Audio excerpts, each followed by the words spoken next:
Hello everyone, welcome to grave study Tamil. இந்த வீடியோவில் நம்ம என்ன பார்க்க போகிறோன்னா 9th ஸ்டாண்டர்ட் ஆனுவல் எக்ஸாம் தமிழுக்கான இம்பார்ட்டண்டான கொஷின் பேப்பர்ஸ் தான் பார்க்க போகிறோம். வாங்க பார்க்கலாம்.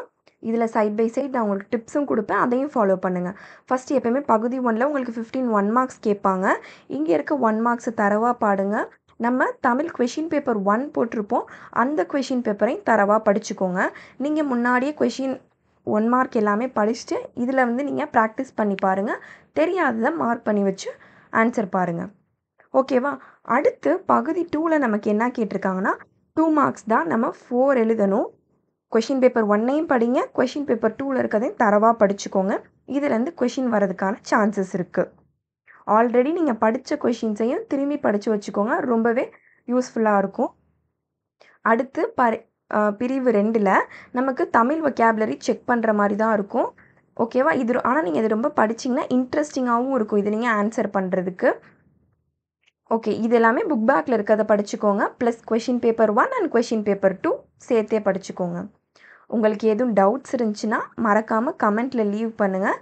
நான் உங்களுக்கு அதுக்கான ஆன்சர்ஸ் தரேன். ப்ளீஸ் அந்த வீடியோ வேணுனாலும் நான் போடுறேன்.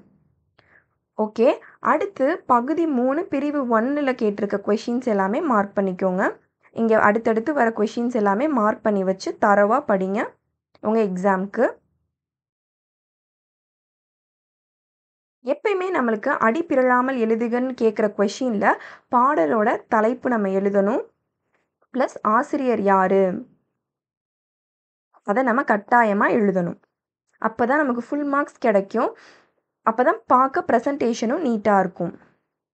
அடுத்து இங்கே கொடுத்துருக்க இலக்கணம் நல்லா படிச்சுக்கோங்க தரவாக.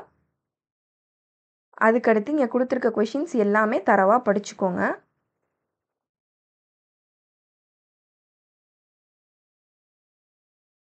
இங்கே பார்த்தீங்களா, ஏறு தழுவுதுன்ற கொஷின் 2 கொஷின் பேப்பர்லேயுமே வந்திருக்கு. அது எவ்வளோ முக்கியம் நீங்கள் தெரிஞ்சுக்கோங்க. ஓகேவா? அதனால் கண்டிப்பாக அதை படிச்சுக்கோங்க. ஓகே, இந்த கொஷின்ஸ் எல்லாமே மார்க் பண்ணிக்கோங்க. அடுத்து தண்ணீர் கதையும் ரிப்பீட்டடாக தான் கேட்டிருக்காங்க நமக்கு. அதனால் நீங்கள் இந்த 2த்தையும் ரொம்பவே தரவாக படித்து வச்சுக்கோங்க. இந்த வீடியோ உங்களுக்கு யூஸ்ஃபுல்லாக இருந்துச்சுன்னா நம்ம சேனலுக்கு சப்ஸ்கிரைப் பண்ணிக்கோங்க. அடுத்து என்ன வீடியோ வேணாலும் மறக்காமல் கமெண்ட் பண்ணுங்கள். நான் உங்களுக்கு அந்த வீடியோவை எடுத்து போடுறேன். நெக்ஸ்ட் வீடியோவில் மீட் பண்ணலாம். பாய்.